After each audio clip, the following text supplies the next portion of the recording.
హిందీలో super hit అయిన Amitabh don చిత్రాన్ని తమిళంలో పునర్నిర్మించారు.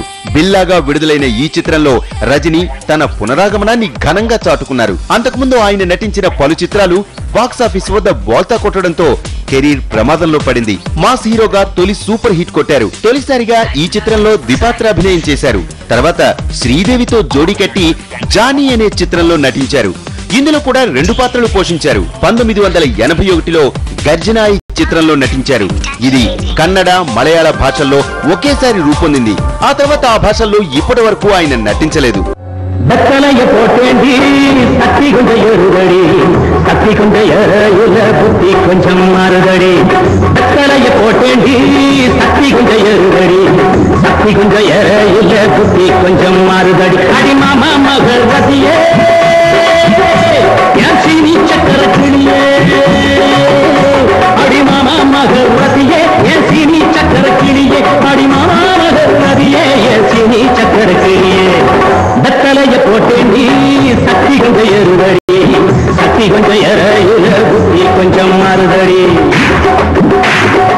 కె బాలచందర్ సొంత చిత్ర సంస్థలో తొలిసారిగా నిర్మించిన నేత్రికంలో స్త్రీలోలుడైన తండ్రి పాత్రతో పాటు కొడుకుగా కూడా నటించారు. తర్వాత బాలచందర్ దర్శకత్వంలో నిర్మితమైన తిల్లు ముల్లు చిత్రంలో తొలిసారిగా ఫుల్ లెంగ్త్ కామెడీని పండించారు.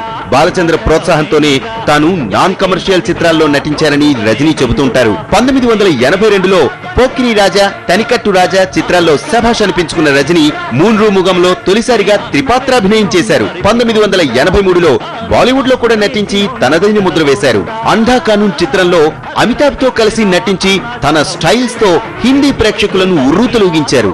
జాన్ జానీ జనార్దన్ లో మరోసారి త్రిపాత్రల్లో కనిపించారు. నల్లవణుకు నల్లవన్ చిత్రంలో రజనీ కనబరిచిన అద్భుత నటనకు తమిళంలో ఉత్తమ నటుడిగా ఫిల్మ్ ఫేర్ అవార్డు దక్కింది. 1985లో శ్రీ రాఘవేంద్రగా నటించారు. ఇది రజనీకాంత్ కు 100వ చిత్రం కావటం విశేషం.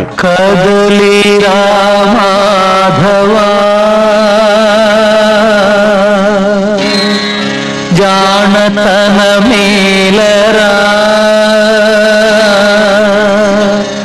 మణిమకుటం శిఖిపించం చిరునగౌ నన్ను పిలిచే మాధవ కేశవ శ్రీధర.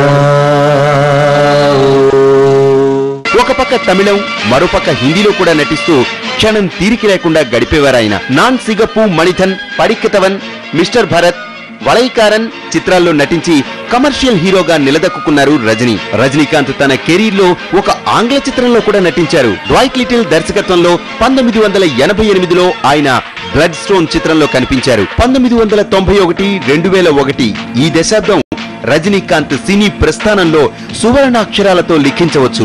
ఈ సమయంలోనే ఆయన సూపర్ స్టార్ గా గుర్తింపు పొందారు. రజనీ నటించిన సినిమాలంటే ప్రేక్షకుల్లో విపరీతమైన క్రేజ్ ఏర్పడింది. ఇదే పీరియడ్ లో విడుదలైన ప్రతి చిత్రం బాక్సాఫీస్ రికార్డులను తిరగరాసిందే. దళపతి దిగ్దర్శకుడు మణిరత్నం దర్శకత్వం వహించిన ఈ చిత్రం ఆల్ టైమ్ రికార్డ్ సృష్టించింది. మహాభారతంలో కర్ణుడు దుర్యోధనుడి మధ్య స్నేహాన్ని అంశంగా తీసుకుని రూపొందించిన దళపతిలో మమ్ముటితో కలిసి నటించారు. ఈ చిత్రం అటు బాక్సాఫీస్ వద్ద విజయవంతం కావడంతో పాటు ఇటు సినీ విమర్శకుల ప్రశంసలు కూడా అందుకుంది.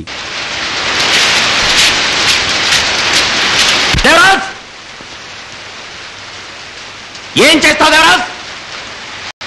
నీ రౌడీలతో నన్ను తప్పిస్తావు కదూ? రమ్మను. నా ప్రాణం పోయేలోగా ఇక్కడ 10 మంది ప్రాణాలు పోతాయి. న్యాయం అంటూ ఉంటుంది. ముందు నీ రమణ ఏం చేశాడు అడుగు. ఏం చేశాడు? పంతులు, అది తెలియకుండా దబాయించుకో.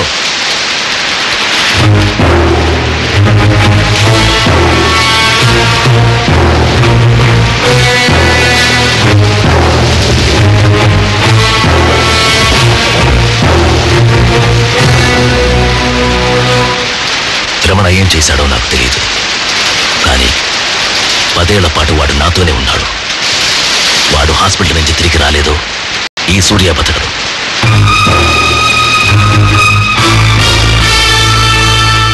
రజనీకాంత్ సూపర్ స్టార్ నిర్వచనం చెప్పిన నటుడు. తెర మీదే కాకుండా రియల్ లైఫ్ లో కూడా ఆయన సూపర్ హీరోనే.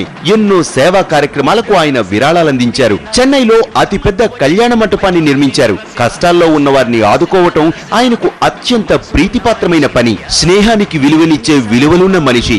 అందుకే ప్రాంతీయ భేదాలు, భాషా విభేదాలు లేకుండా ప్రతి ఒక్కరూ ఆయనను అభిమానిస్తారు, అభిమానిస్తున్నారు, అభిమానిస్తూనే ఉంటారు. అందరి హృదయాల్లో నిలిచిపోయారు. పి వాసు దర్శకత్వంలో వచ్చిన మన్నన్ ఘన విజయం తర్వాత వల్లి చిత్రానికి తొలిసారిగా రజనీకాంతే స్క్రీన్ ప్లే రాసుకున్నారు. ఈ చిత్రంలో ఆయన అతిథి పాత్రలో కనిపించారు. 1994లో విడుదలైన రొమాంటిక్ కామెడీ చిత్రం వీర క్లైమాక్స్ వివాదాస్పదమైన ఆ సంవత్సరంలో అత్యధిక గ్రాస్ వసూలు చేసిన చిత్రంగా నిలిచింది. తర్వాతి ఏడాది సురేష్ కృష్ణ దర్శకత్వంలో వచ్చిన బాద్షా సంచలనం సృష్టించింది. ఇదే చిత్రం తెలుగులో భాషగా విడుదలై ఇక్కడ కూడా సూపర్ హిట్ గా నిలిచింది. ఈ చిత్రం తర్వాత రజనీ అంటే మాస్ ప్రేక్షకుల్లో దేవుడిగా నిలిచిపోయారు. తమిళ చిత్ర పరిశ్రమలో కొత్త రికార్డులు క్రియేట్ చేసింది ఈ చిత్రం. తెలుసుగా ఈ భాష ఒక్కసారి చెప్తే 100 సార్లు చెప్పినట్టే.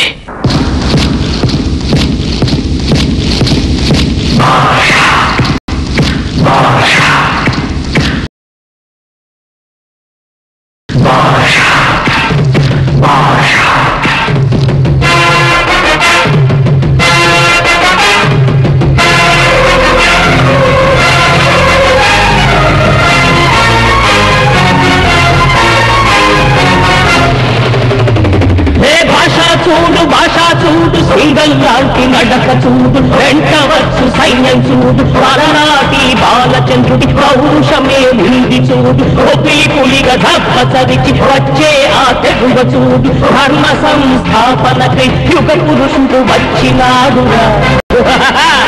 ఈ భాషాతీత దేశంలోనే ఎదురులేరురా, ఈ భాషాతీత దేశంలోనే ఎదురులేరురా.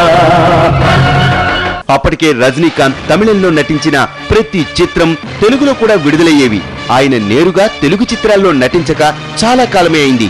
అయితే తన స్నేహితుడు మోహన్ బాబు పెదరాయుడిగా నటించిన చిత్రంలో గెస్ట్ రోల్ పోషించారు.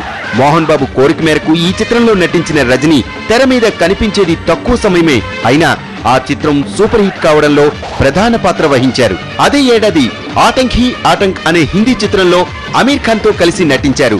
ఈ సినిమాను బాలచందర్ నిర్మించారు. మాస్ ఎంటర్టైనర్లతో పాటు గ్యాంగ్స్టర్ చిత్రాల్లో నటించి ప్రేక్షకాభిమానులను అలరించారు. నువ్వు చేతులు కట్టుకుని కన్నీళ్లు పెట్టుకున్నందువల్ల ప్రయోజనం ఉండదు. ఈ పాపారాయుడు తీర్పులో మార్పు ఉండదు. మీరిద్దరూ ఒకే కడుపున పుట్టినంత మాత్రాన నువ్వు చేసిన తప్పు వీడి మంచితనం వల్ల ఒప్పైపోదు. ఎవడి తప్పు వాడిది, ఎవడి ఒప్పు వాడిది. న్యాయానికి తెలిసిన బంధం బంధుత్వం ఒక్కటే. ఒప్పు చేసిన వాడు దానికి బంధువు, తప్పు చేసిన వాడు దానికి శత్రువు.